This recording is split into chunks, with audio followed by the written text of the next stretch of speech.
যে আমি এত ইবাদত করি, এত নামাজ পড়ি, এত কিছু করি, তারপর আমি ব্যবসায় ধরা খাই, আর অমুক চোর, লুচ্চা, বাটপার, অত্যাচারী, জালেম, নামাজ পড়ে না, রোজা রাখে না, সুদ খায়, ঘুষ খায়, ওর নামি দামি গাড়ির অভাব নাই, ওর টাকা পয়সার অভাব নাই।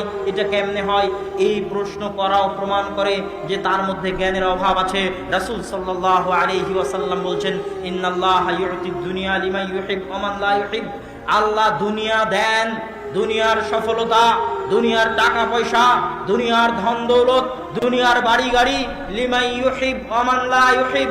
আল্লাহ যাকে ভালোবাসেন তাকেও দুনিয়া দেন, যাকে ভালোবাসেন না, ঘৃণা করেন, যার উপর আল্লাহর করুণা দৃষ্টি নাই, যার উপর আল্লাহর রহমতের দৃষ্টি নাই, তাকেও আল্লাহ সুবহানাহু ওয়া তাআলা দুনিয়াবি ধন দৌলত, টাকা পয়সা দেন।